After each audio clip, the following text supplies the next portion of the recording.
grapes. Check this out.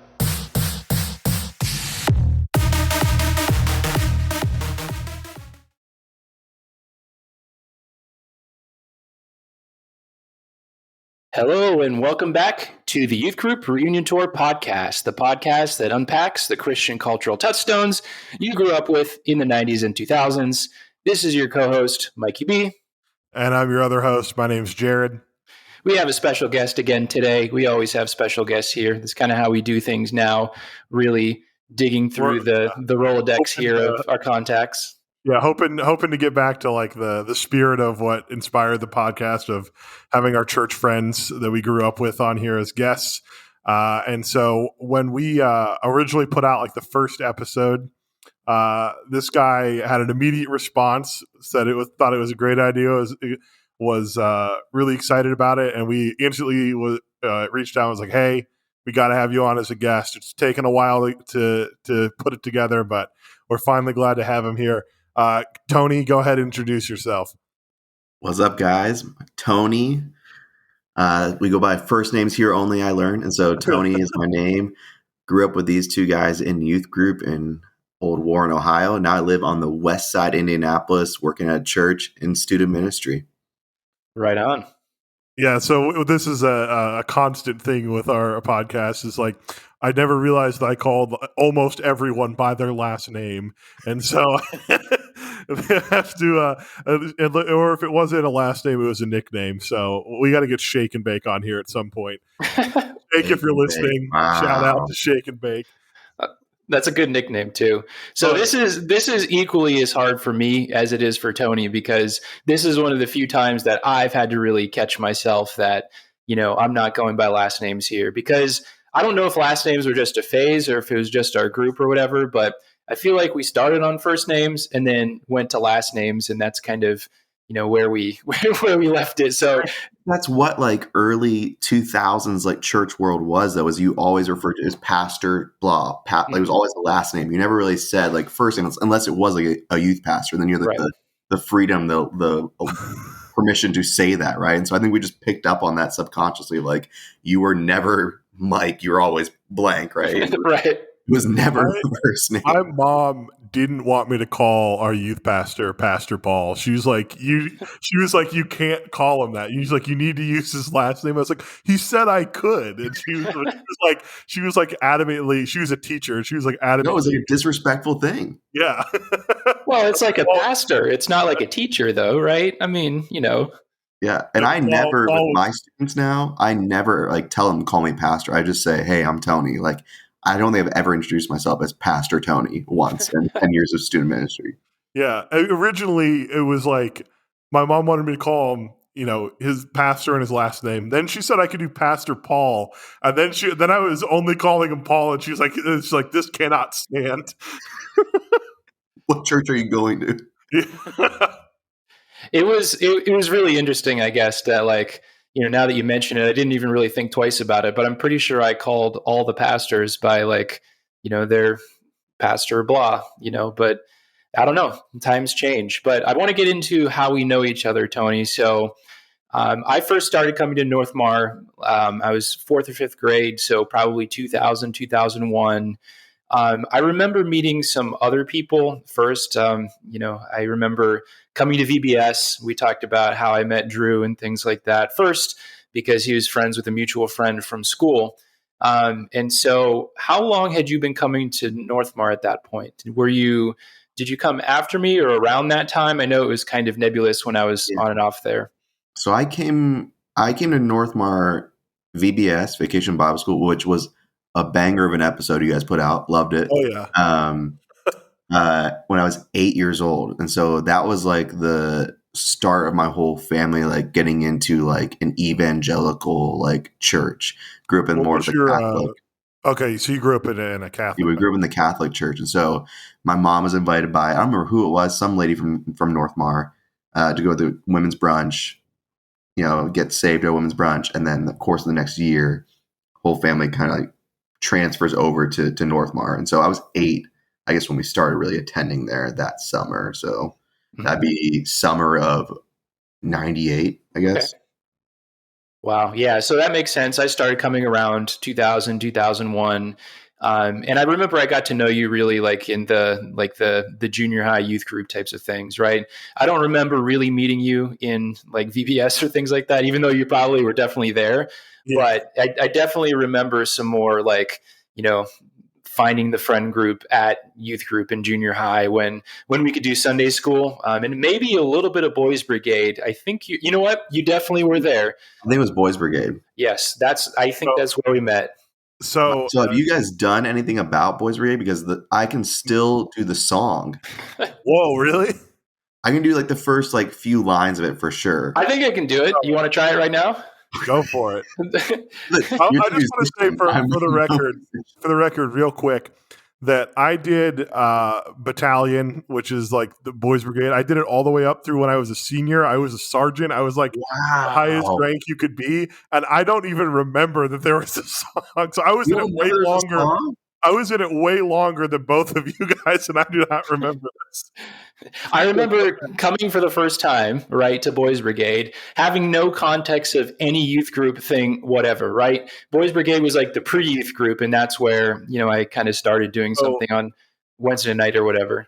Boys Brigade had two, just like there's like Cub Scouts and Boy Scouts. There was brigade and battalion. Yep. So brigade, or no, sorry, stockade and battalion. Stockade was for third through sixth grade, I think, or maybe only to fifth, and then battalion eventually included sixth grade, but then battalion was junior and senior high, was for the older kids, and battalion was on Monday and stockade was on Wednesday when like most of the stuff was happening at the church. So the little kids would have stockade, and I think the girls one was called Pioneer Girls. Yes. Oh my gosh. And so they would have that, and then the older kids would have youth group so Stockade and Pioneer Girls were in the gymnasium, and then youth group was in the second sanctuary, the old sanctuary. So wait, so Jared, was brigade just the umbrella, and then stockade and battalion underneath it? Yeah, so like brigade is like the entire thing, and then stockade was the little kids, and battalion was the older kids. Gosh, it's like the program. Of this. Yeah, and really the Smiths are the ones we need to talk to about it because they know more about it. My brother was a Herald of Christ, so he would also know a lot about it. That's the equivalent of an Eagle Scout, but much more rare. And presumably it's rarer because there's less people that do it, but I think he was like less than 1,000 people had it when he got it or something. It was like super rare to be a Herald of Christ. Nobody wants to like do that. Like I hated. I know you went through it, Jared, but like I hated. So here's what I liked. What I liked about Battalion is like I liked going there, playing games, hanging out with people. Sometimes they would teach us like cool life skills that like, you know, how to build a fire, how to do stuff like that. That was mainly like when you're older and stuff. But I didn't like doing like the stuff from the book. Like when they were like, hey, go home and do this. Like I didn't want to do that.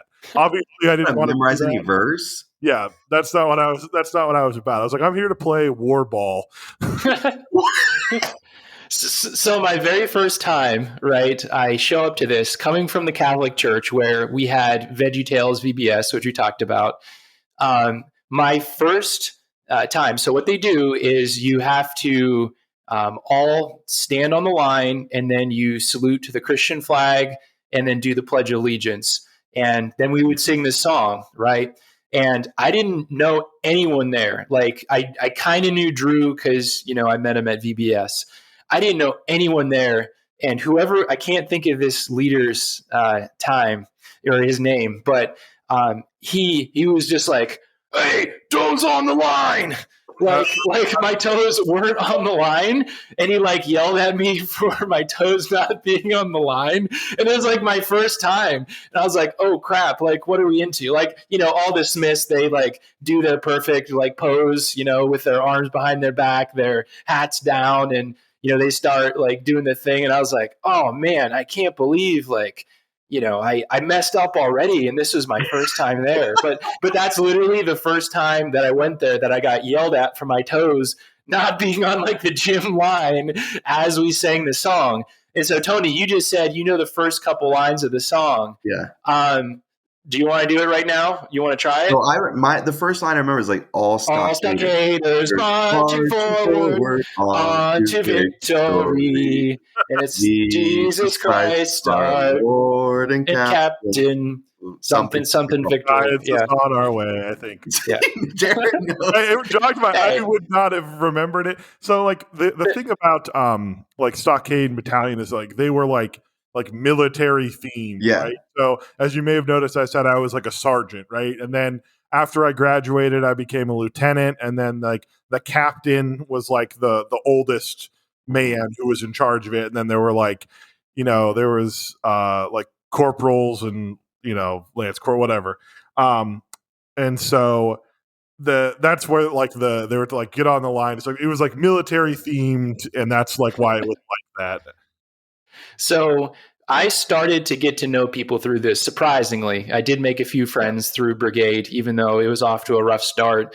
I think Ben, if you remember Ben G, he was like, hey, your toes need to be on the line. And this is how we do it. Here's the words. Yeah, he was a good person. Like, he had that like JROTC energy where, he get you like, hey, man, this is how we do things here. And it's like, okay, I'll give it a try. But where I really first got to know you, Tony, was in the best event from this, which was the Pinewood Derby. I don't know if you remember that. And I shared a little bit about this before, I think on a previous episode. I sent you a picture. So the Pinewood Derby was like the best thing. I did Boy Scouts for like a day or two, never really stuck with it. Never got to do the Pinewood Derby. Always wanted to do it. So because we started coming to, these events late, they're like, hey, by now everyone has their cars already, but you can get this kit car for, $20 or whatever. And, you can still put it together and still race it. It's not going to be very good because everyone here has, spent the entire 9 weeks working on this, but, here's a kit car, go ahead and try it. And so this thing, like, I really wanted it to be awesome, right? I didn't know that many people, and I was like, this seems kind of fun. I really want to do this. But unfortunately, my car, when we tested it, it was so bad. The wheels would go back and forth.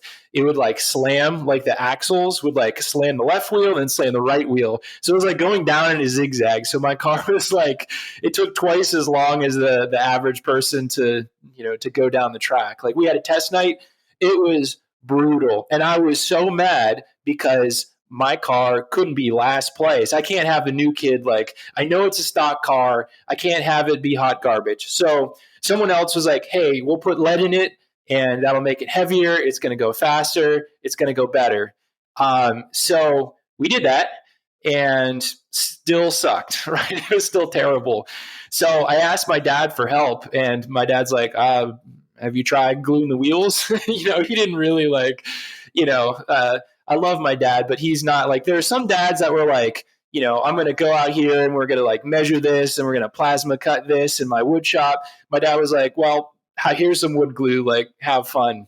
So I was working on it and I was getting really frustrated, and I was working on it on our countertop, and I stood up and the back of my head hit the corner of the cabinet, and I got blood all in the wood glue in the axles. It was just a disaster, right? Blood everywhere. I don't think to this day I've ever bled as much as I did. And so I was like, this thing is, the car from hell. It's never going to work out. It's never going to do good. I don't want to be the kid who has this bloody car there. But if you can believe this, my car actually came in third place. And yours came in first place, and Joel's came in second place. Yeah, I'm pretty sure yours came in first place, because what we did is we got to take a church van down to some church in Canton, and we all Akron. Yeah, and then we all got to like compete against all the other brigaders, stockaders, whatever you want to call them. And that's how I first got to know you. I don't know if you remember that or not, but now that you tell the story, I do remember all those details. Yeah. How could you forget you were the champion? I mean, your car, you have a ribbon. You have a ribbon somewhere. Yeah.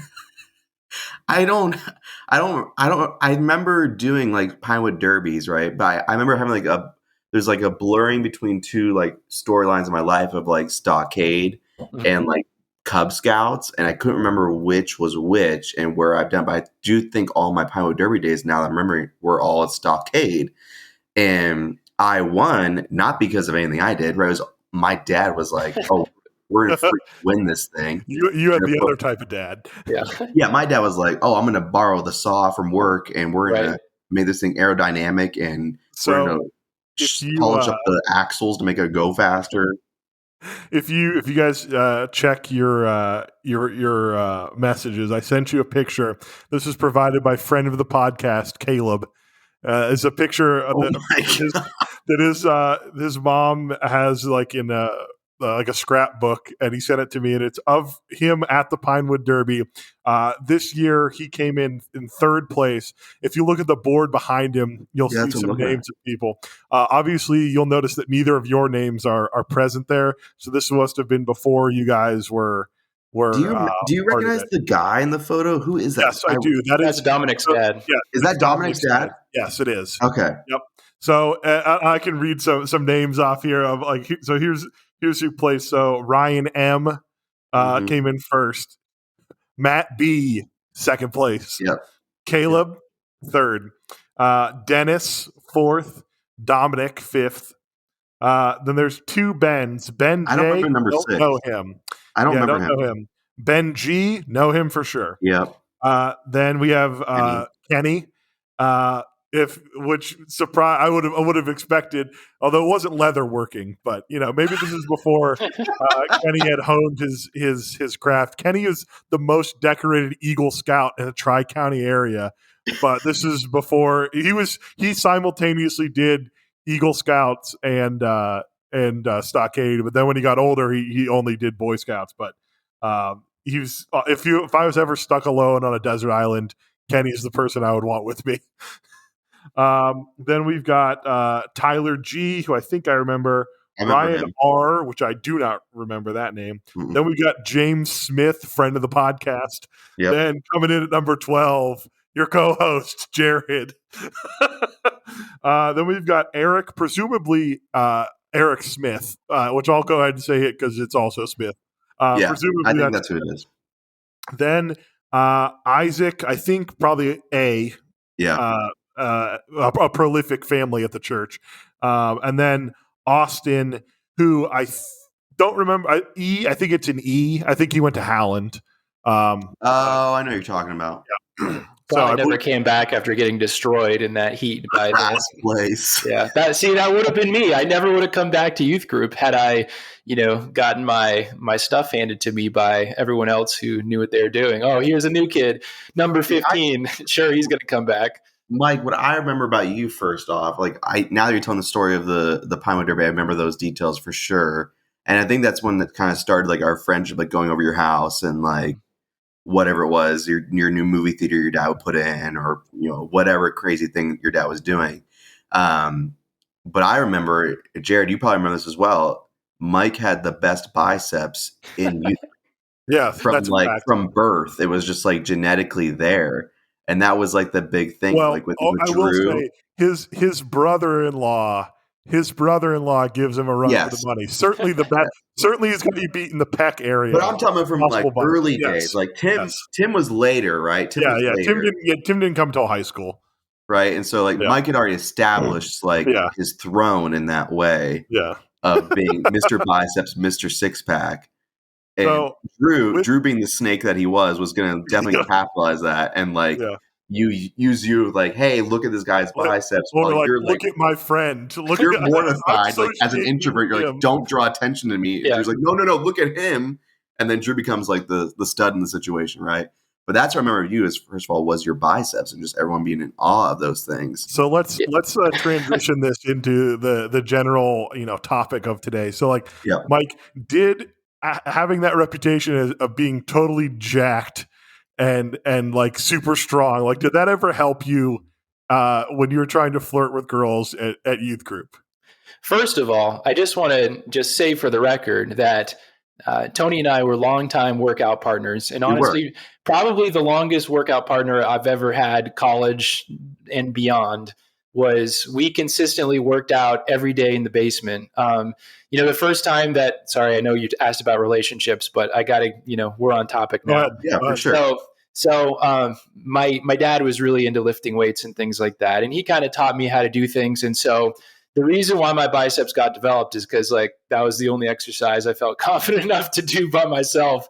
So when I was bored, just, watching TV in the basement, just standing there doing curls by myself, just not doing sets of 10 or whatever, just kind of doing curls, and then eventually you're like, hey, you get a shot of testosterone from the natural hormones. And it's like, hey, cool. It's there. But I remember all of us in our friend group, my dad was really excited to train us or whatever. Yeah. So he had us over one day, and it was you, me, Kyle, Drew, and Mike. Yeah. And we were all over. And, my dad's big thing is he would do burnout sets, right? Which are, if you're not familiar, you start with a weight, so 100 pounds, and then you take 5 pounds off. So it's 95. And then you just keep going, 90, 85. Well, eventually he got down and he'd give us oatmeal packets or whatever at the end.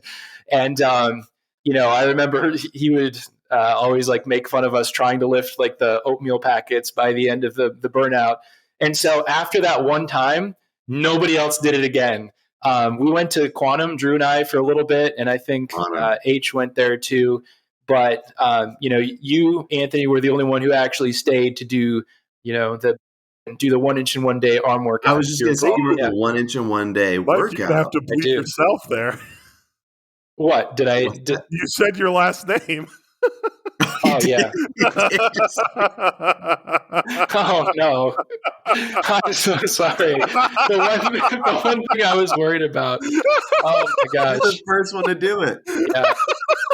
Dude, it did not even register. We're just going to keep going. That's why I called it out for you. So when you listen back, you'll know to go back and do it. Oh, my gosh. I can't believe I did that. Okay. Anyways, so Anthony, go ahead, Jared. Bring us back to earth here. I was just going to say, so I would argue that I was probably the strongest person at youth group, but not through anything that I was what we call the strong kind of fat. And you were a Viking. I mean, I could I think when I was a senior, I could squat 400 pounds or something. Yeah. So I was. But I was not part of this workout crew for a couple of reasons. One, so Mike and Tony are a year older than me, so they were in the same grade. So they were together growing up in 4th, 5th grade, whatever, 6th. At that point, you were only with people in your grade. So I didn't know them until I got into junior high. So when I was in 7th grade, I kind of I mean, I probably knew you to see you, but I didn't know anything about you. We never hung out because we didn't really get a chance to interact until middle school, high school, whatever. So yeah, and also I lived out in the middle of nowhere, which before I had a car made it difficult. I can't be Mom, can you take me over to Mike's house to his deck and teach me how to bench? Can you drive me a half hour? Every day. And also she'd be like, if you want a bench, just ask your brother. He's my brother could squat 500 or 600 pounds and he could bench 350 or something. He was like, if you want to learn how to lift weights, ask that guy. So I think that whole desire, right? I mean, it's not just youth group days, right? That's just teenage guys wanting to get jacked and huge, and you find a couple of guys to do that with, and the whole purpose is going back to the conversation of you're trying to impress girls in youth group. That is the whole point of what you're doing that for, right? Yeah. So to answer your question, I guess going back to this whole thing, did my biceps ever bring me any attention from the female gaze? So that's a good question, and I really have to think about it. I wanted it to. I think kind of what you were saying, where when people would awkwardly point it out, I probably was the opposite of Johnny Bravo or whatever. If you've seen Johnny Bravo, the cartoon, who's hey, always flexing. He's like, hey, mama, just, wah. It was the opposite of that, where someone would be like, dude, check out. biceps and I'd like turn red. Like, Oh yeah, you hate it. I remember you hating it. Well, it just like felt like, where do you take this conversation from there? It's like, Well, can I touch him? Like, Drew's method of trying to wingman for someone was to just like embarrass them. That's exactly what it was. And but he didn't, like, in his mind, he's like, no, we're it's good, bro. Like, we're together on this. Like, no, you're throwing me under the bus left and right. So let's Drew, come on the podcast. Yeah, come on the podcast, Drew. Defend yourself, Drew. He's a busy guy. Yeah, so let's put this out to say, I would consider Drew a friend. He's a good guy, but we just like to rag on him for being a weasel in high school. One of the weaseliest thing he ever did to me is that we were one time we were speaking to like one of the missionaries at the church that was retired. Like, he had been a missionary in Japan, and then he came back to the church and he became a pastor. And at this point, he was an elderly man. You know, he was probably I don't know. What do you think? Late 60s, 70s, 70s. He looked 70s. Okay. And so everyone knew the family. He was one of the pastors, and he was talking about like his time serving in Japan as a missionary. And he was at youth group. People were asking him questions, and Drew wants to ask this question that is it's just a joke, and I can't even. The worst part is I can't even tell the joke because it involves the guy's name. So this is going to be like the lamest story ever, where I'm dancing around it. But his name is a double entendre. Yeah, basically, yeah. It was like a double entendre. It was an innuendo joke, right? And Drew wants to get this, and he was like, "Dude, you should ask this question. Like, you should do this." And yeah, he's like, "Do it, dude. It'll be so awesome. Everyone will think it's." And I was like, so he talks me into doing it. So I get it. Everyone's quiet. I ask the question, and Paul's just like, "All right, moving on." I remember that. And it's just like, and like everyone is like quiet and just like staring at me, and I just So Drew threw me under the bus. Yeah, here's the way I can relate it back to like dating and stuff. Drew, when we were in high school, when he was a senior and I was a junior, he was like, "I want to go to as many homecomings as possible," and he was like, "Can you find someone to go, like, to be my date, to invite me to your school's homecoming?" Because I went to a different school, and I was like, "Let me see what I can do." So I get him a date with a cheerleader from my school. And he goes to, and I got his brother Dave a date as well. They both come to homecoming, right? So then Drew is like, I've got a line on a date to another school, a third school, different from ours. And he's like, and the girl I'm going to go with, like, her friend needs a date. He's like, JC, you've got to go with me. And I was like, all right, I'll go. I'll go with you or whatever. And then he he was like, yeah, it fell through. I'm going to he's like, yeah, she found someone else. And I was like, cool, I guess. Oh man. So I have another story like that. I have another story like that exactly with Drew. Tell it. Exactly the same story. So, but this goes into the dating, so I don't know if you guys want to wait. But we're on Drew's stories right now. Okay, so girl I liked, Lexi. Mm-hmm. All right, Lexi and I, older girl than me, so it's like it's a big deal. As a sophomore, she was a junior, right? Big deal. First girl, it's like this mutual, like, strong interest. And Drew's friends with her, knows who it is. Chase was also dating Lexi's good friend, so it's like our tight group, right? Mm-hmm. And so start talking to Lexi, and we're getting to that play where it's like, hey, we're gonna be boyfriend and girlfriend. But my mom, again, early 2000s, was like, I think you need to ask the dad permission to date Lexi. And being the great Christian son that I was like, okay, Mom, I'll do that, right? And so I go to her house and I ask ask your dad, hey, I'd like to date your daughter's permission, right? And as a 16-year-old, I'm just looking for a yes or no. I'm not looking for a lecture or anything like that. I just want to know where are we at in this. He gives me like an hour-long lecture of what dating means and the purpose of it and what he did with his wife. Middle of the conversation, he goes, hey, I think it's good if you guys don't hold hands. He goes, what do you think about that? I was like, honestly, like Mr. Blank, I don't think there's anything wrong with holding hands. Like, I don't think we should not be allowed to do that. And he's like, okay, so I think we're good, right? This all leads up to the Drew story. So I'm holding her hand later that night, watching The Village. I remember this. Yeah. And he comes down, he sees us holding hands, looks at me, looks at her. He goes, told you not to do that. I was like, told me what? He goes, I told you not to hold her hand. Walks away. I'm like, what the crap? That was the real twist. That was the real twist. Yes. He comes back down. He comes back. He goes, get out. I was like, Mr. Blank, can we talk about this? He goes, no, get out. Kicks me out of the house for holding his daughter's hand. The reason why I tell that story is a month later, who does Drew take to homecoming at a different school?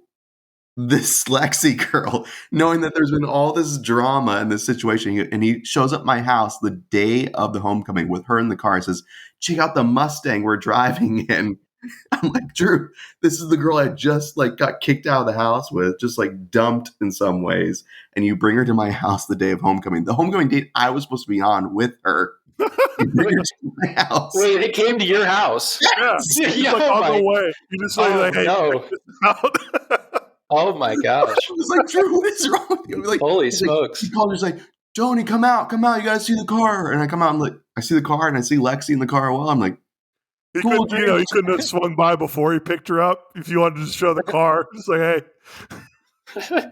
I almost forgot about that. So Leanne and I actually hung out with them at Steak and Shake afterwards because they were looking for a place that, you know, was open late and wouldn't kick out some teenagers, which was pretty limited in the mall area there. But it was either Perkins, not good, not the vibe, or Steak and Shake. So it was Steak and Shake. And we did hang out with them afterwards, I think in the full fedora outfit. I believe that was the one that he wore the fedora for. So good times. Sorry, Tony. I apologize. Even though he's not here, that really sucks. but that was like what youth group dating was, right? It was like so messy because it's, again, even though we had a big youth group, it was only like 60, 70 people, maybe. I don't know what exactly it was, but it wasn't huge.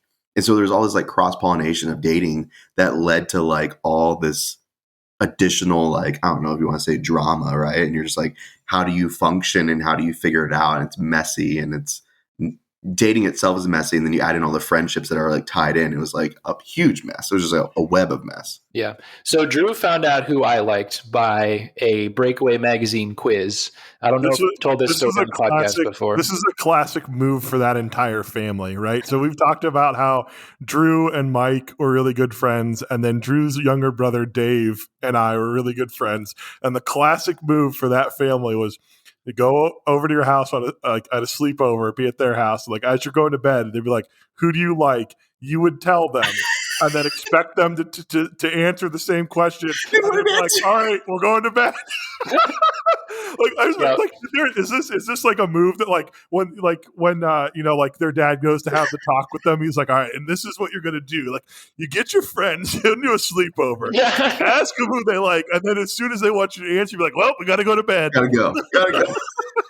So yeah, it was pretty much a situation literally exactly like that. And I think it happened to me multiple times. And I should have known better, but you know, we kept following. I think all of us fell victim to the classic ruse. Oh yeah. But I was like, oh, we're older now. We're more mature. He'll answer it this time.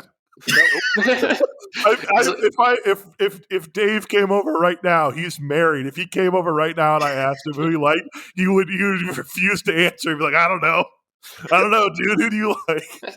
And you would still tell him.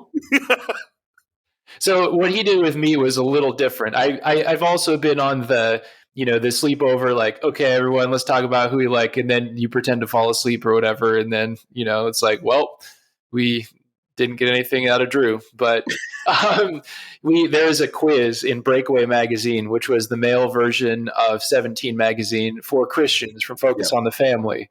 And so it was like top 10 ways to like find your godly Your Proverbs courtship. 31 wife. Your Yeah, Proverbs 31 wife. they didn't use dating, right? Because at the time, dating was controversial. Well, I kiss dating goodbye, Yeah. right? So it was like, talking about courtship or something like that. It was like 10 signs the person you're courting is a good fit for you. And so Drew's like, hey, we got to do this quiz so we can figure out like, what's going on here with girls. And I was like, okay, I'll do it. He's like, but before we start, you have to tell me who you're thinking about because the quiz won't work unless we have some context. Yeah. Like you have to answer these questions with someone in mind. So like, who are you thinking of? And I told him, I told him who I liked. He's like, would you care to share that? You don't have to, but I'm just, trying to stir up some drama. You don't it was Stephanie. I mean, we weren't a very big youth group, but, she went to an opposing school, so no risk of drama there.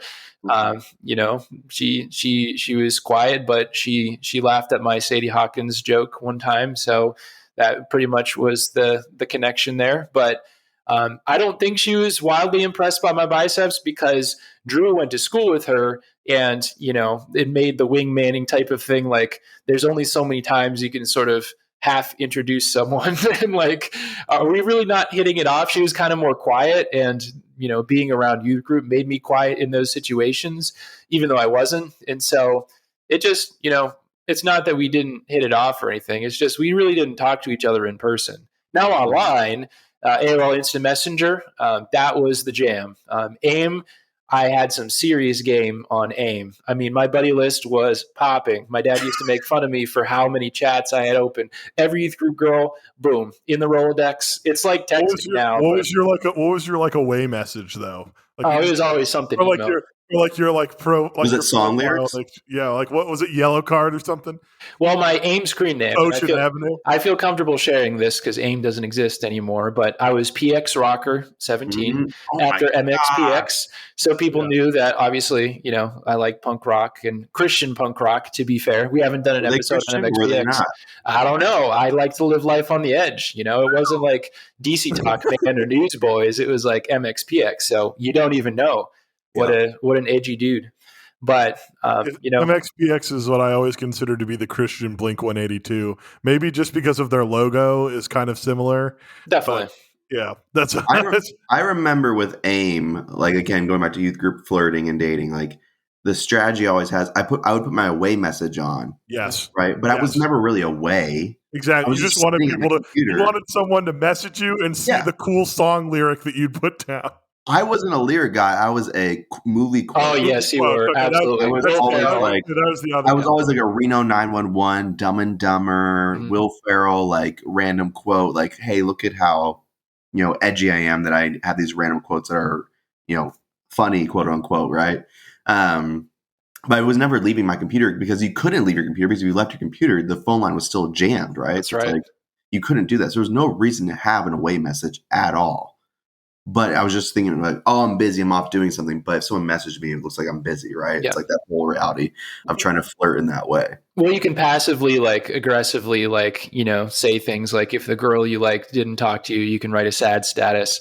Or like if you're hitting it off well, you can do a happy status. And then people would be like, it was like subtweeting. So people would be like, oh, is that about me? Like he just got done talking to me and flipped his away message to, a Reliant K lyric, like nothing better. Ooh, ooh, ooh. Uh-oh.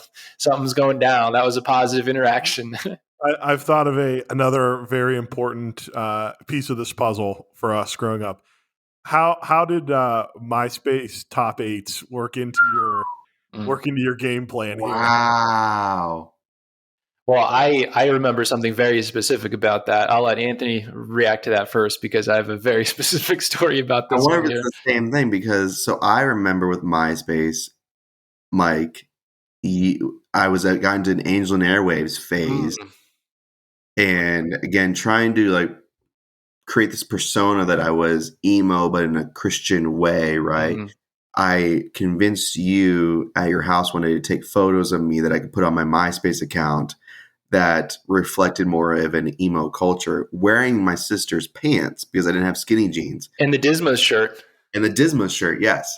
And having on my hand written, you drew a heart on my hand, broken, and it said, "It hurts," because that was one of Angel and Airwaves main songs. Oh my gosh! And I was Wow. trying to flood my MySpace page with that type of like presentation, so that I could get all the emo girls on MySpace to pursue me and be like, "Wow, this guy's really edgy. He's really wounded. Right. That attracts me to him."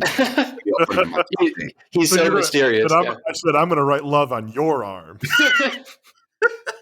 That was the last empathetic letter song. If you remember that. That was my big pun for our fake emo band. We named one of the songs "I'll Write Love on Your Arms."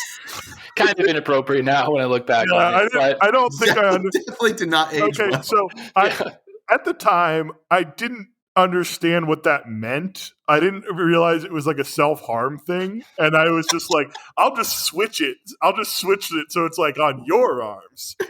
In a good way. Yeah. Like a hug, like I'm going to write love on your arms with this hug.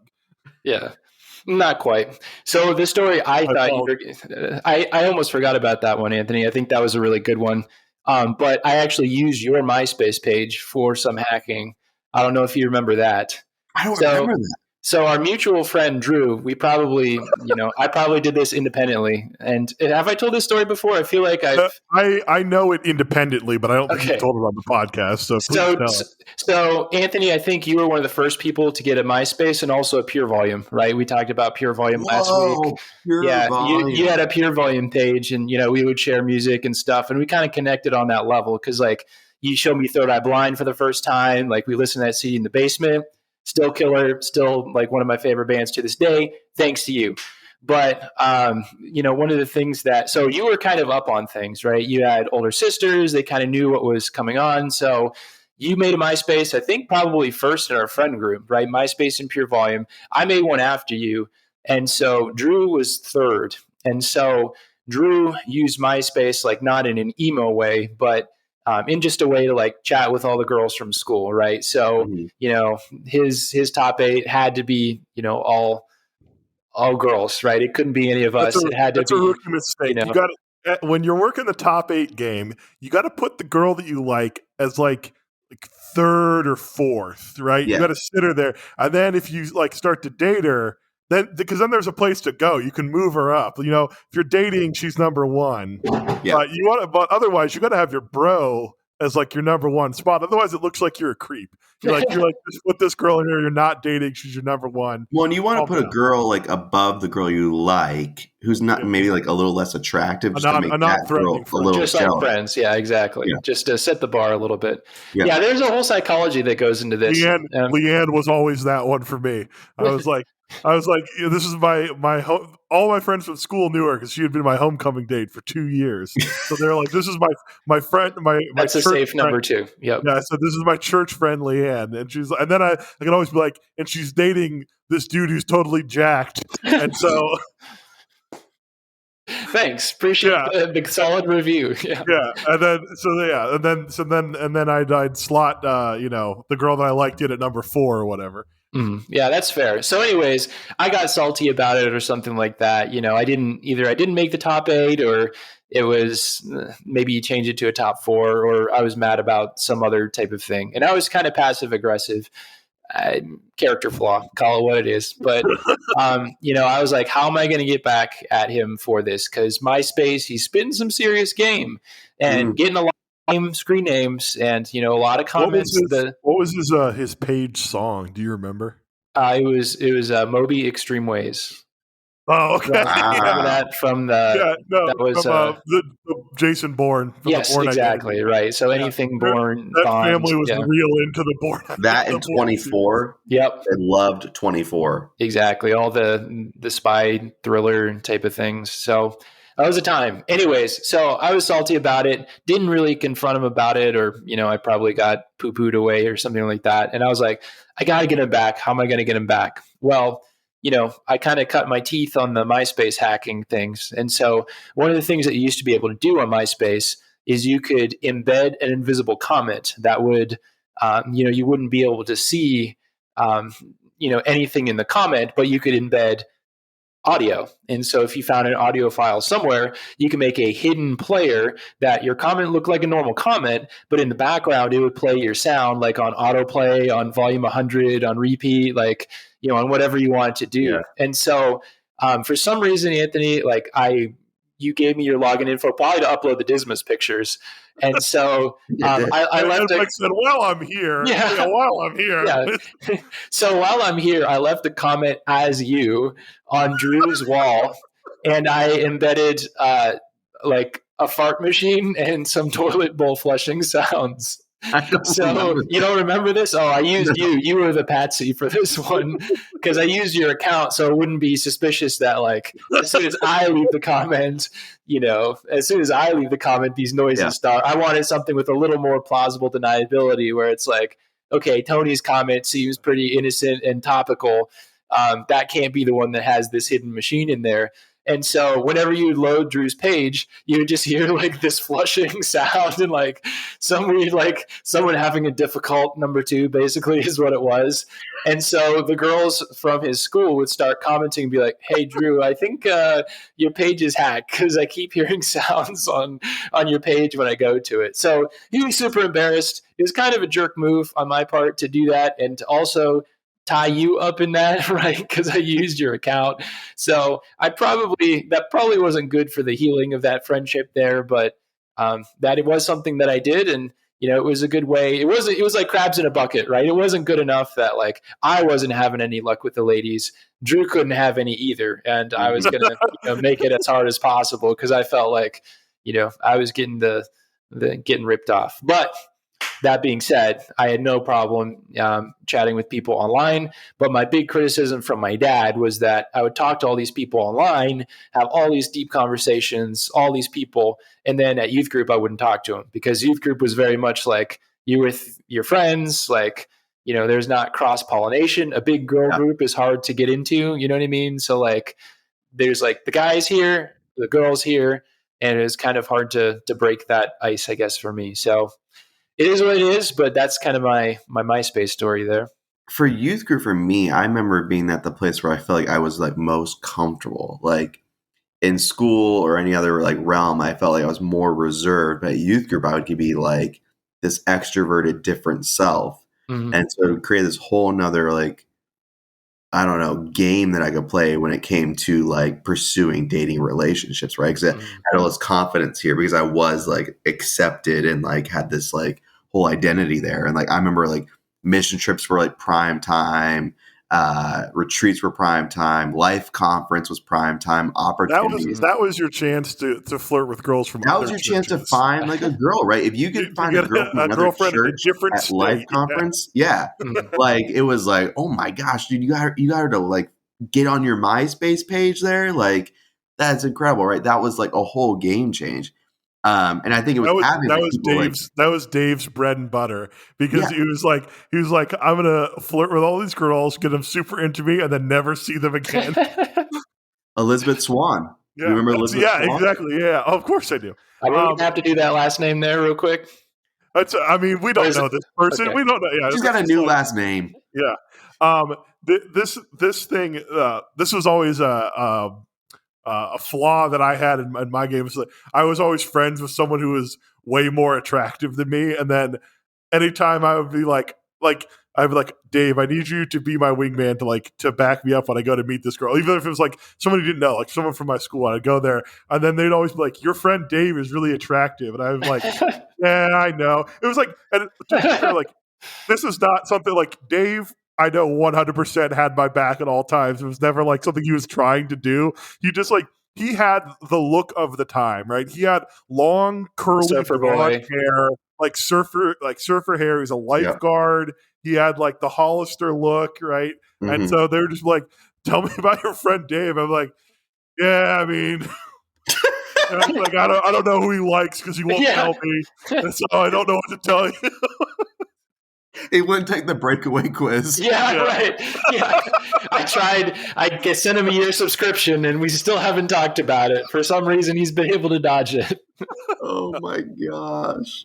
Oh, my gosh. Yeah, that is pretty – I don't know. That was like the time, right? And it was hard having friends in a friend group And so in our friend group, Anthony, I remember the one who broke the ice for us was Mike and Mackenzie. Yeah. They were pretty serious as far as, youth group, high school dating and stuff like that happened. But that's when I started to realize that, like, wow, we're really changing. It kind of felt sad in a way. Like, I was happy for them, obviously, but it was like they would hang out with us. So I can't think of how many movies we watched in Chase's basement with, like, it was like You on the couch? yeah, it was like their cuddle session, like, and it was like me and Anthony like staring at each other from across the room, be like, "Yep, we should get girlfriends," So like it kind of started to happen like that, right? Where it was like a regular, occurrence where, okay, now there are girls in our friend group that, like, how do we navigate having a girlfriend and still wanting to see my friends? Like, there's a part of me that still just wanted to play airsoft and paintball and stuff like that, and run around like that. And then there's like other people in our friend group who are like, hey, like, I actually have a girlfriend now. We hold hands. Yeah, right. When we get a chance. too soon. Yeah. So it was kind of funny. That's kind of what I remember. Is my memory of that accurate, or can you think of anything else different? I guess that started the relationship tsunami that happened. I think you're right. I think it was Mike and Mackenzie kind of like becoming that dating couple. Broke the seal. And, broke the seal. We're like, crap. Like, I need to stop hanging out with dudes all the time. I need to do what Mike is doing. And, because we had such a tight friendship group, like, you naturally started to like gravitate towards people who were in that friendship group. Right. I remember like my like go-to like relationship or pursuit in youth group besides Lexi was like Candace. Mm-hmm. That was like the girl I liked throughout like youth group. And I was like adamant, I'm going to make this happen. And I remember there being times where like I'd be in Mackenzie's basement, like you're talking about, Mike, and Mike and Mackenzie there. It's like Mike, Mackenzie, and then me and Candace, and maybe like Caitlin's there, right? Which that's Mike's younger sister. Yes. And like we'd be watching movies, and I'm like, okay, I'm gonna like not the Mike of the podcast, another Mike, H. But Mike. like everyone knew, like it was not a secret that I liked like Candace, but I would never like tell Candace that I liked her, right? And so I'm like talking to Mackenzie, I'm like, you gotta like tell her to tell me to like right. And you're like working all these angles where it's with Mike, Mackenzie. Caitlin was the go-to. She was the like, if you couldn't talk to a girl directly, Caitlin would know someone and be like, look, Tony likes you, or like Mike is interested in you. Yep. What do you think about that? And then she would like get the feedback and be like, yeah, she's not really that into it's you. Not or happening. Like, yeah. It's like, is it worth the risk or not? Yeah. I'll let you know. Right. But it was always like a game of like, because everyone in our youth group typically would know who liked who as far as the guys, right? And so you try to strategically leave empty spots for your buddy to be able to sit next to like said girl, right? And so I was always working that angle. Right. And I remember on one mission trip to Philadelphia, we drive there. Philly. And I like am in the back seat, with a couple other people and Candace. And I'm like, okay, this is my moment. I'm going to freaking just like man up. I'm going to make my move. Like, this is the moment where I'm going to decide this is going to happen with Candace or it's not. Right. And I make the move and I hold her hand. And Candace, like I get her hand and her immediate move is to pull away. And I'm like, crap, this is so awkward. Here's the real question is, did you do this on the way to Philadelphia or on the way home? It was neither. It was like during the trip. So we were like driving somewhere. I was like, the worst case scenario is stuck like in the back seat. Is on the way there. And now you got to be there for a whole week. With the rejection. The thing is like, no, we never like spoke about it, right? There was never like a understanding. Hey, yeah. Sorry that I did that. It didn't know you weren't interested, or like, hey, I know there was no like conversation. It was just this awkward. What just happened here? Yeah. Yeah. That we're just never going to speak about. Right. Right. And you're like, it just mortifies you. And there's all those times like in youth group where you like try to make a movie, try to flirt. And I'm sure it happens, outside of youth group, but I think youth group is unique in the way that happens in that culture. Mm-hmm. I remember that being like my biggest like youth group fail when it came to flirting. And so I don't know if you guys can think of like a youth group fail when it came to your flirting, but that's my biggest fail. Here's what I could say is like my whole strategy was like, I'm going to be like unforgettable. I guess I'm just like my game plan is I'm gonna be so interesting that someone will take the bait. I guess so. Like trigger warning for my wife coming up. Yeah, so I was like, there was an entire family of girls at this church, and they were like, each one of them was like the most attractive girl in their respective grade, right? So and they all danced. All right, we've challenged them to a dance off in the past. So in 7th grade, I liked Jessie.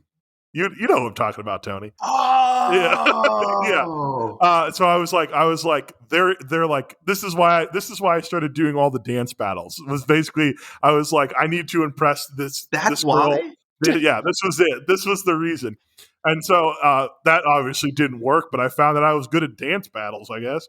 And then my move at the time, Live Strong bracelets were incredibly difficult to come by. This is like when they first come out, and I had gotten my hands on multiple Live Strong bracelets because my brother went to Grove City, and the Grove City outlets had a Nike store, and they had a bunch of them there, and I was like, at least around us, they were hard to come by, and like people wanted them. So I got a Live Strong bracelet. And I was like, "This is going to be my play. I'm going to give her a Live Strong bracelet." That was your play.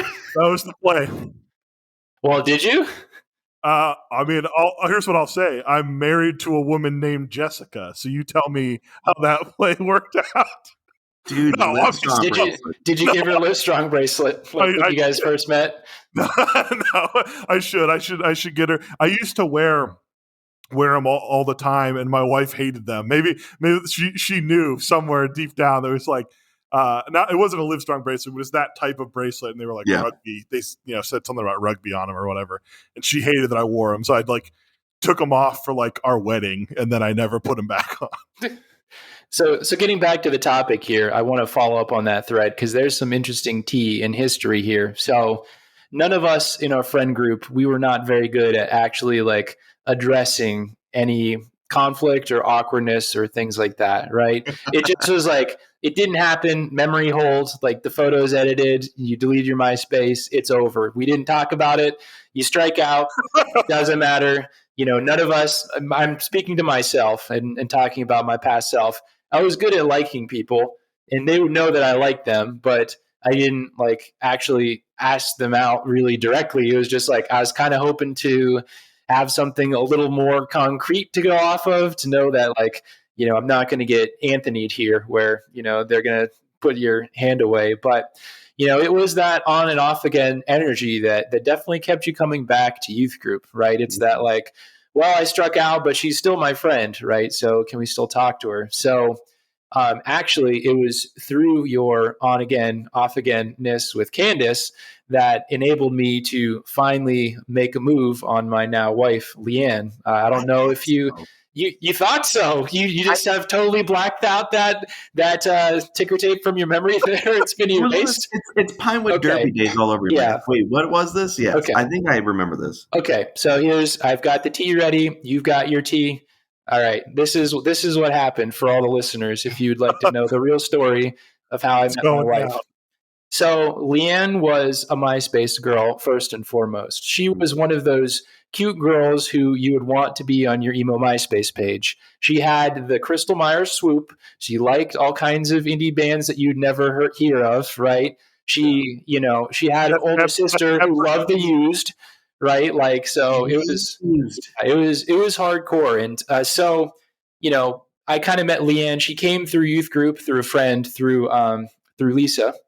I can tell a story about Leanne real quick. The first time I ever met Leanne, she was talking to the girl that I liked, and I was like, I was indignant. I was like, who is this girl? This new girl that has come to our church and is preventing me from, trying to give a Live Strong bracelet or something to this this girl, or just generally be around, and Yeah.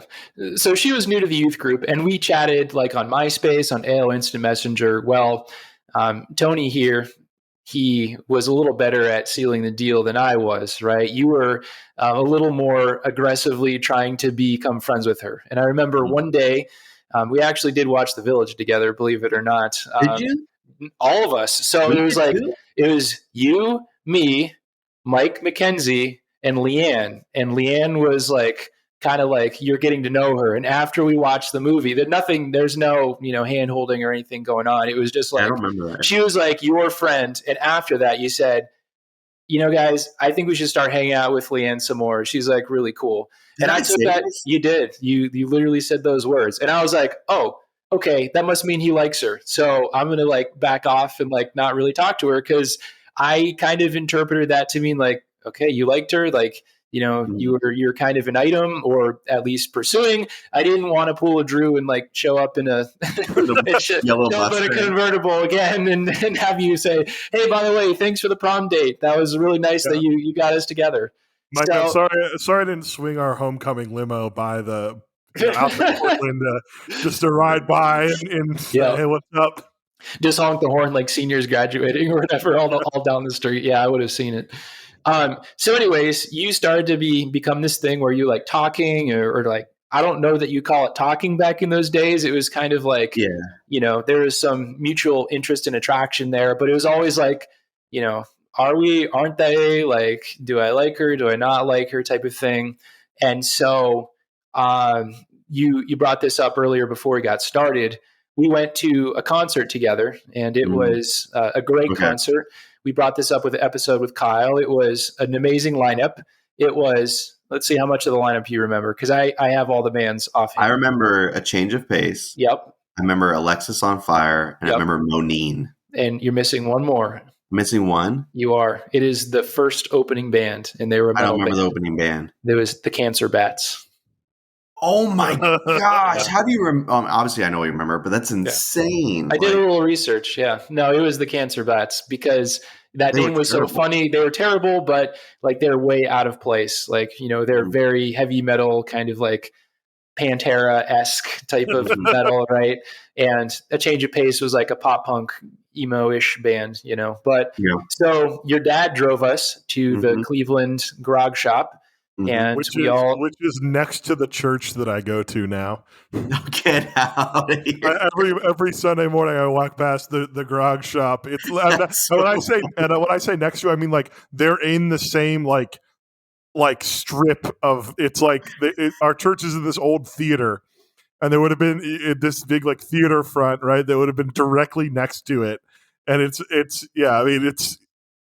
is literally like, I don't know, 50 feet from the entrance to my church. Yeah. That's so funny. So your dad, the dancing deacon, he took us to this concert, and I think it was you, me, Kyle was there, Mike was there, and Leanne was there. And so, and I think maybe your sister Dana was there too. That sounds right.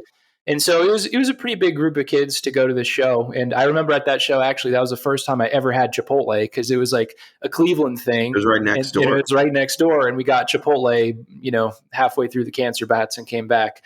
But at that show, I remember that like Leanne and I started kind of like talking. We like connected on the musical front, because like she was really into A Change of Pace, but she also is into Alexis on Fire. And she actually bought this like super hardcore Alexis on Fire hoodie from this thing, I think probably to, show her street cred with this. But, Leanne and I kind of like, I realized that like, I can talk to her like as a friend, like, it's not that hard to talk to girls in person. Like she was the first girl I can remember like having a real conversation in person that like, it wasn't like, oh man, I'm so nervous to talk to her. It was just like kind of in the moment talking naturally about it. So we kind of hit it off.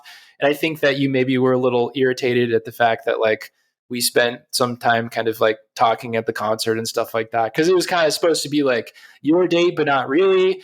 And it was just one of those things where it's like, well, I didn't actively try and like talk to her, but she's right here. So You daved him. Yeah, I did dave you a little jerk, but so this is all leading up to, I guess, my point. And so one fateful evening after that concert, we were all hanging out watching a movie in Chase's basement, right? Yeah, it was the go-to place. It was the go-to place, and we were watching. I was busy living 30 minutes away. Out in the boonies. I think we were watching Saw. I'm sorry, Mom and Dad, We but did get into a Saw phase. we got into a horror phase, and we were watching Saw because like Mike and Mackenzie want to cuddle time. I get it, and so Nothing says let's cuddle like someone sawing their own arm off. So it was that same type of group, right? Except with the addition of Leanne was there, and Candace was there as well. And so there was, from my understanding of how this night worked out, Leanne was kind of there, kind of thinking like me and Anthony are like, will they, won't they? Like he kind of likes me, I think. I kind of like him. But, maybe the bottleneck was with Caitlin. Maybe she was on vacation or something and couldn't relay the word to you fast enough. So it was just like, it was kind of like you didn't have an interpreter there. Yeah, it was kind of like will they, won't they, right? Never addressing it directly, right? But there's obviously some sparks in the room, but Candace was also there, and so during Saw, you happened to sit next to Candace, and she put her head on your shoulder. Was that the movie? It was. I'm pretty sure it was Saw. And so Leanne was like really, I could tell she was like visibly like extremely bothered by that. Like, here's like, she thought like you were kind of like, you kind of were talking, and she like literally was on the verge of tears. And you probably don't remember it because, high school and things like that. But she was like super upset. And at the time, Leanne did not drive. And so, I pulled her aside, and she was like, trying to. You're being the good guy. Yeah, I was being the good guy, and I was like, no motives. Trying to white knight him. I did. I successfully white knighted her actually because I took her home because I was like, hey, you're kind of on the way. You live in the same town roughly. You're kind of on the way back. Yeah. Is it okay if I take you home? That way you don't have to wait for your mom 30 minutes to get here, and you don't have to like sit and wait awkwardly as you like are the last one here again. Because her mom was always. What car were you driving at this point? Just remind me. It was a Grand Prix. That's what I thought. Okay, so yeah, I had the Cavalier, which was Goldilocks, right? So that was the one that it was. I would, the glory days. We popped the hood. We popped the hood. Yeah, it was before you went from Goldilocks to the Grand Prix, and then to some like weird shaped car. Pontiac. Yeah, that's still in my garage right now, baby. 240,000 miles later. Oh yeah, baby. That's right. I remember your dad waxing that thing like every single day. Yeah. Anyways, keep going with your story. Anyways, so I took her home in my sweet, sweet leased Grand Prix, and I dropped her off, and we really had some good conversations. Right? She like totally emotionally just was like, I can't believe he did this. Like, Anthony just like, what is he doing? I thought we had a thing. Like he said that he told somebody that he liked me. Like you went to Cece's Pizza together and everything. And I was like, hey, like I totally understand. If you need someone to talk to, I'm your man. And as they say, the rest is history because we went to shortly thereafter in November, we went to the youth retreat, which was the fall winter retreat. And on my birthday, yep, we were playing capture the flag and stuff like that, and we sat and ate runny eggs together, and we sat at a table together, and I brought my guitar and played Wonderwall for everyone in front of the fire. Did all the cool things. Did you play Snow Patrol too? I probably did because that was very cool. Maybe some Fray in there, some of the Fray little cable car action. So what's funny is I do remember the phase of me and Leanne kind of like talking, kind of what is it not. I don't remember when it changed, but I don't remember the whole head on the shoulder thing happening when you were there with Leanne. I thought that was a separate occasion. I do remember like that being like, okay, this is finally my time with Candace. Like this, I recovered from the hand holding. Yeah, exactly. And obviously it did not, right? I do remember going back and forth with Leanne and Candace. I do remember that. Mm-hmm. And it even carried on into like college a little bit too, because Candace went to the same college we went to. Right. and then my like wife ended up like being roommates with Candace. It was like whole weird thing that kind of continued on, right? Wow. But anyways, I did not remember that Leanne was there when Candace did that. And I remember that being a big night, like, okay, this is it. Yeah. This is finally gonna happen. I don't remember Leanne being there. And so I remember again. It was a big night for both of us. But I do remember the back and forth, and I remember the concert. And I remember at some point, yeah, like you said, like it just kind of switched where like you and Leanne were a thing. Like there's kind of like this, like me and Leanne, kind of maybe, and then it was you and Leanne. I don't remember ever being like mad at you. I was like, okay, yeah, cool. Like it makes sense. Like, so it's funny that I don't remember you have taken her home. I don't remember that. Well, first of all, let me just clarify for my parents. Taking her home meant like actually taking her home, like to her house. Just yeah, no, I know. I'm just making a dumb joke. But it's also good to know that we don't have any bad blood here. No, you know, that we never talked about it in true youth group fashion. It just kind of was like a thing. Like youth group, like to the T, is like there's all this like things happening, but in I guess maybe your Christian world, you're like, I can't talk about it because it means like I'm not like loving like you or being kind to you. And it's like I have to keep this all in, and we don't acknowledge it, and we just kind of like, oh no, just Mike and Leanne became a thing, right? And there's never like anything there, right? Yeah. But it is funny that like, yeah, it's what 16 years later maybe, and we've never spoken about what really happened. Yeah, in that movement, I guess. Yep, literally never. Like we both, we went to college. Like, I saw you a few times at Paul's house playing poker one night or something like that, and that was it. We moved on, never addressed it. But like, there's a lot of things there that I'm pretty sure that like you might bring up. You're like, oh, I'm really sorry. I didn't mean to like hurt you in that way. I just I had no way to talk about it because like. I feel like we were pretty open with like our friend group, like, guy talk or whatever. We were pretty, we shared things that we wouldn't share with like, other people, but, we just never actually talked. Like no one was the bigger person to say like, hey, like, I feel really bad about this. Like you really hurt my feelings. It was just like, I don't know if that's a guy thing or a youth group thing or what, but it was like, never any discussion of like, you probably have never talked to Drew about, that kind of thing. They're like, hey man, like that, like actually kind of hurt. And then it just becomes whatever, right? People move on and stuff like that. Yeah. I'm not saying like, that's something that Drew still owes me a date to Mineral Ridge's homecoming. Yeah. And I have guilt for, hitting him in the private parts with a Frisbee. But it is what it is. You have those things that you just don't address. I put a fart machine on his MySpace page, never really talked about it again. Maybe he's still mad at me for it. I don't know. I don't think so, but that's how it goes. So Mike, now that we've had a success story, I think now is the time we need to hear the Gabby story. We need to hear the epic of Gabby. Okay. If you'd please share with us. I will.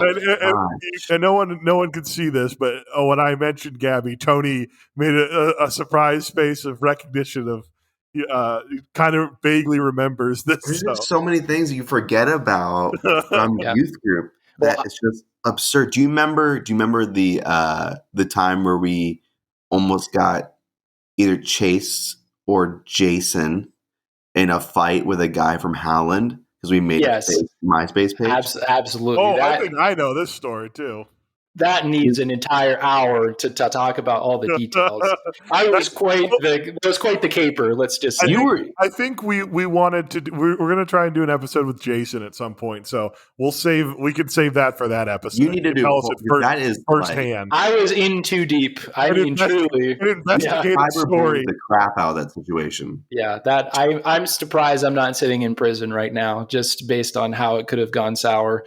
Couldn't have happened in 2022, right? They would have been, but in 2006, absolutely. So the Gabby story. So this is my coming of age moment, right? This is like, a lot of the, these teen movies, they have like the coming of age moment when where the biceps finally paid off. when someone turns into like nerd to like, okay, this is like, they're kind of coming into their own now. And I was very nerdy and still am in a lot of different ways, but this was like okay, I can be a different person in youth group than, the kid in school who likes math and science. You know what I mean? Yeah. Well, that's a great backdrop for this. So 2004 is the year.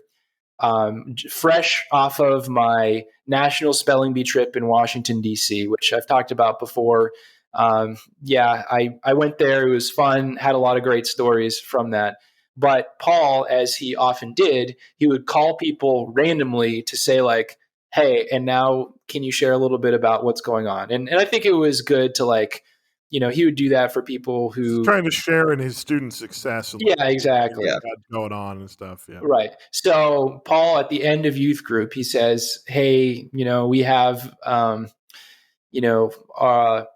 spelling bee champion, Mikey B here. Mikey B, if you want to say a few words and tell everyone like what you just got done doing and I remember kind of, what was going on. So, I don't know, for some reason the lights just hit right and he gave me the microphone and I just like launched into my stand-up bit, right? I just like, You crushed it. I think he was expecting me to say like, hi, my name is Mikey B. I went to the National Spelling Bee. I didn't do very well, but I went and this was my time. Thank you. Good night. But for some reason I thought like, this is my moment that I'm going to tell a funny story about this. And so I told the funny story of how there were spelling bee yearbooks going around and I wrote the wrong Bible verse in everyone's thing. So rather than saying, whether you eat or drink, whatever you do, give it all for God's glory, I wrote, do not be idolaters, as some of you were. Which is super funny because a lot of the people that were there were like, they're like Indian, they're, and some, what were the... Yeah, absolutely. The Indian Americans like, have the dynasty. Hindus, yeah, people that were like practicing Hindus, right? And he basically told them, yeah. So that was an awkward story, but I told that story in front of the youth group, and so that was like my time in the sunshine where I didn't know all these people, but people started laughing and clapping, and I was like, hey, I kind of like this attention. So lo and behold, there was a girl in the audience who noticed me and noticed my natural charisma there, right? I was telling a funny story. She's like, I got to meet this guy. Great. That's great news for me because I had never experienced, attention from a female in that way before. And it was, it was kind of cool. So I got a phone call this random day, right? Back in the days, you have a church directory, right? With everyone's picture, name, phone number. We probably still have yours. Tony, you're definitely in there. That would be funny. Yeah. So in the church directory, there's everyone's phone number. And so I got a random call and my dad picks it up and it's a girl on the other end who says, but to be fair, every call then was random because there was no caller ID. True. Like, right. Hey, the phone's ringing, right? It was not like it was just a very unexpected thing for my parents to answer the phone and say, a girl is calling hey, for Michael, us. a girl is calling. We'll remind you, just went to the National Spelling Bee. Right. So this girl calls me and she says, hey, you don't know me, but my name's Gabby, and I saw you at youth group telling your story. You were really funny, and so my dad has these free tickets to the Scrappers game and wanted to know maybe if you, me, and my mom and dad would go to the Scrappers game like next weekend. And she's like, it's okay if you say no, but like, hey, I have these free tickets. Oh yeah, and the Scrappers are the minor league single A team for the Indians. So it was like, yeah. So she pitched me these Scrappers tickets, like sight unseen. I had no idea who she was. Couldn't picture the name or the face. At the time, I don't know if he was still there, but the biggest star the Scrappers ever had was CC Sabathia, right? Which is like a huge, a big name pitcher. And he may have still been at the Scrappers at the time, so it would have been worth going to see them. Probably, yeah. It was a big deal, and so I feel like I was like nice to her, and I was like, "Hey, I let me check on the dates and get back to you. Like, can I take your phone number? Like, I was just like secretary mode. I was like, I guess I'll call you back and see, but yeah, we'll see. And that's what I said. And it was like, okay, bye.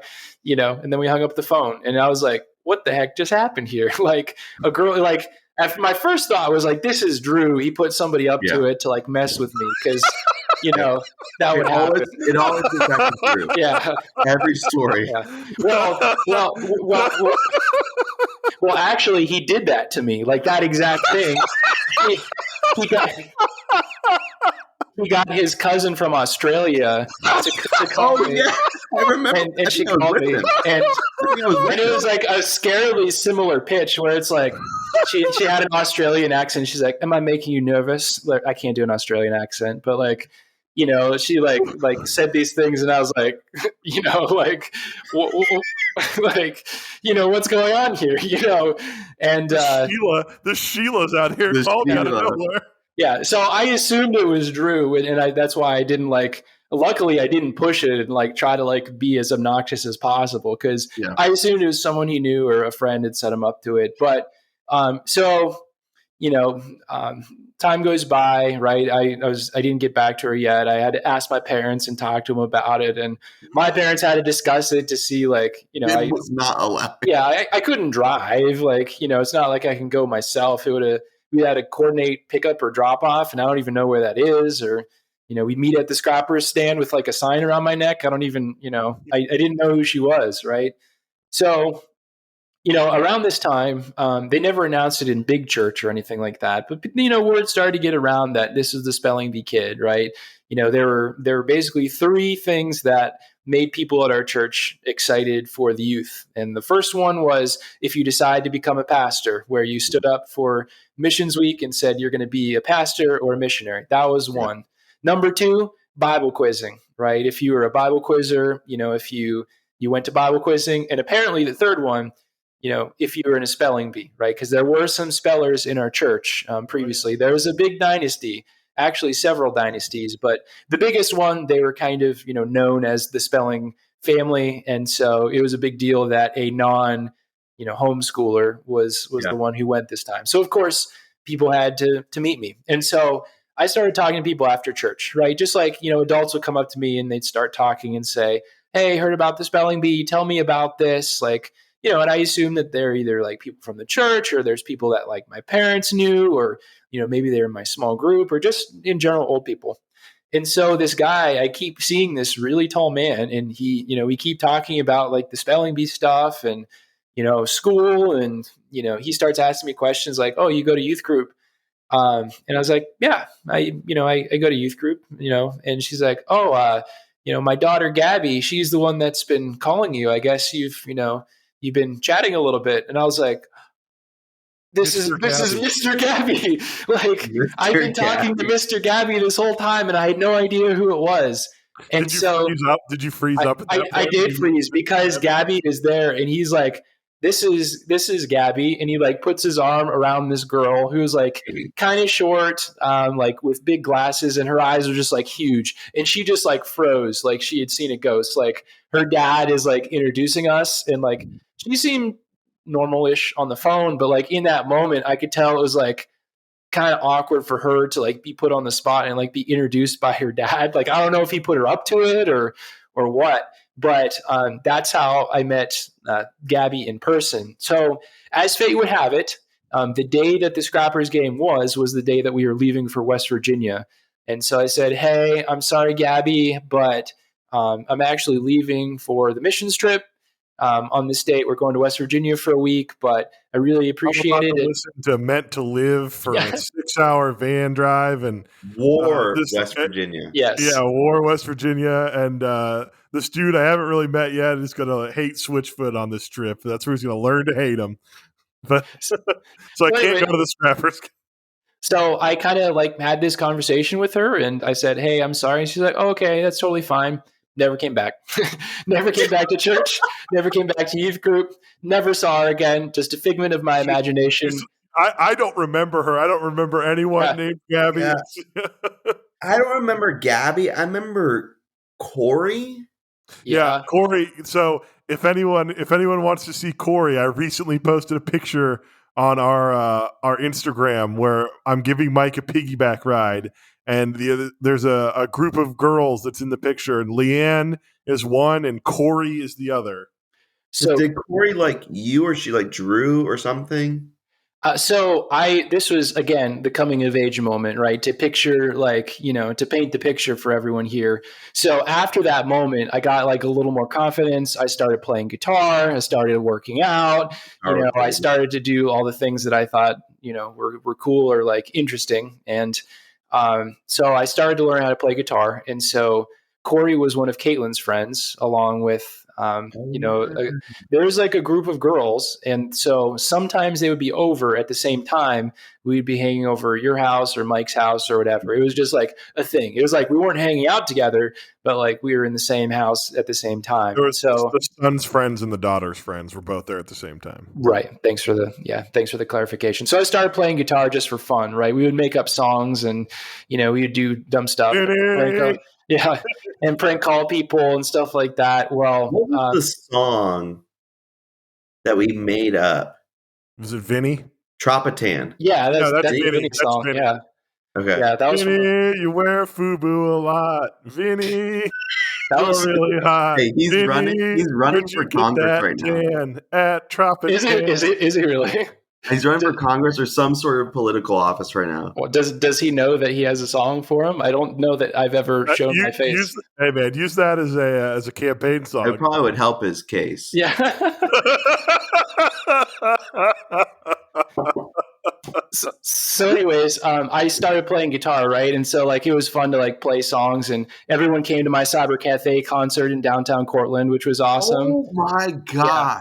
And so these girls showed up to my, Cyber Cafe concert, but it was kind of cool for me because it was like a very low pressure way to like play songs for girls without actually playing it for them. You know what I mean? So like I played a lot of Goo Goo Dolls, Slide, and Iris, and some songs like that. But that's how I met that group. So she probably liked me, and I was just oblivious. But I enjoyed the test kitchen audience for my songs, like Pages and things like that. I can't believe you just said Cyber Cafe. I totally forgot about Cyber Cafe. Oh yeah, you were there. You definitely. I remember eating food from the Cyber Cafe, drinking a latte, and we opened up for Obstruction, if you recall, the two girls.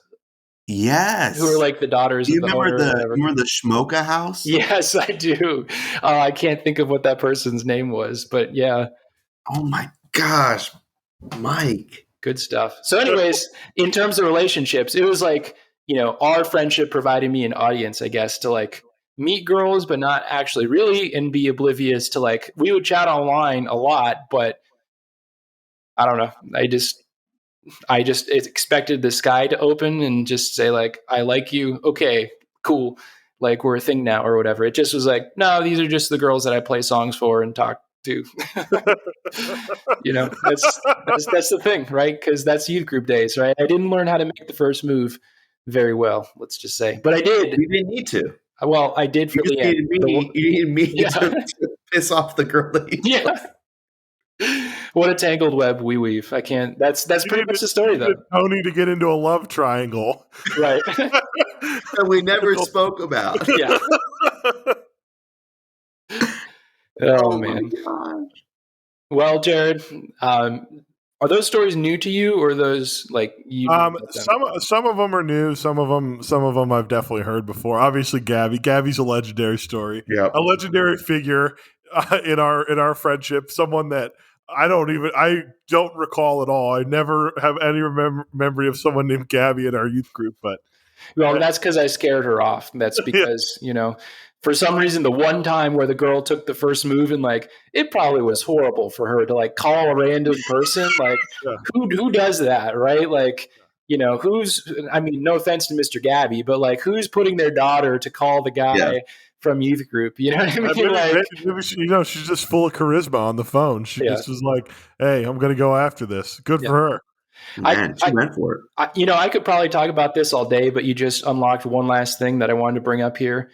Anthony, do you remember going to Giant Eagle And girls would always love Mike, not me, our other friend Mike. H. And they would just like straight up give them their phone numbers just like randomly. Yeah. And one time we were in Giant Eagle, like going to get, the latest Bourne movie or whatever and rent it.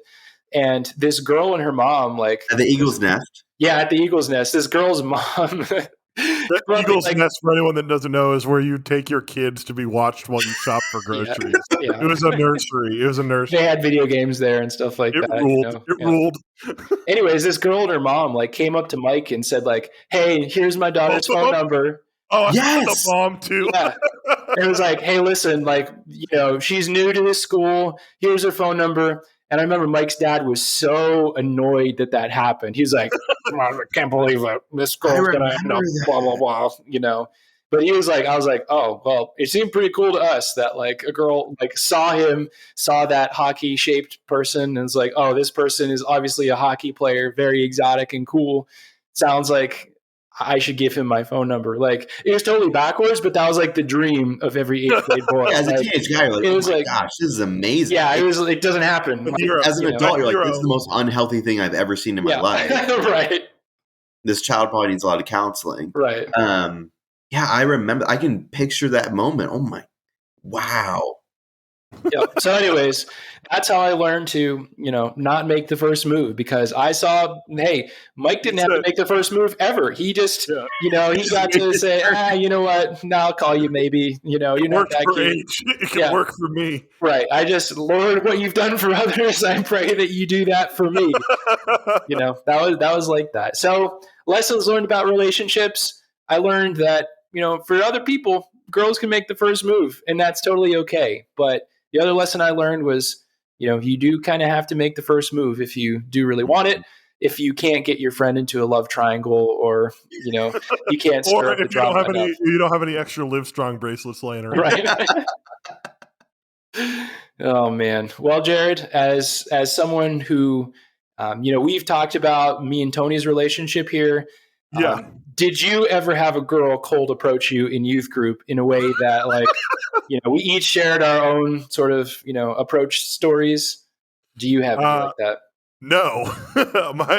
I had a girlfriend in high school. She went to a different school. She went to she was totally real. Totally real. She's so real. People have met her. Okay, there's a picture of me and you, and she's in the picture with us. What's her first name? Her name's Liz.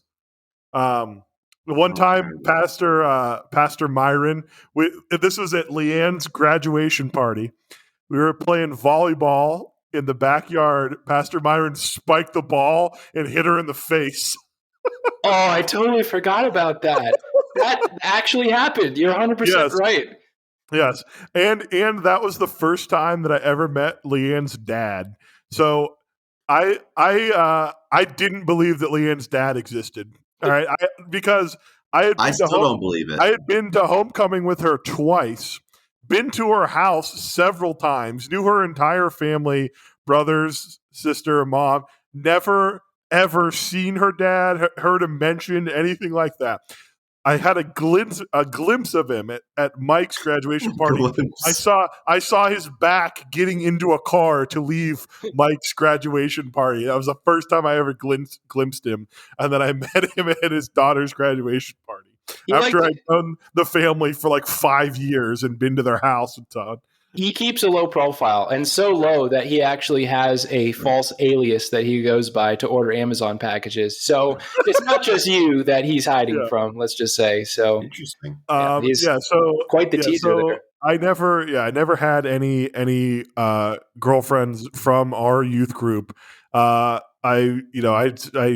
Livestrong bracelets didn't work out, and that was the end of my playbook. I was like, well, that didn't work. What else could? So, but my plan was always like, I'm going to find a girl that I like from my school and then convince her to come to our youth group. That was my plan. I was like, missionary dating. Not necessarily missionary dating, because like sometimes they were like Christians or something, but I was just like, I'm going to get them to come to our church, like.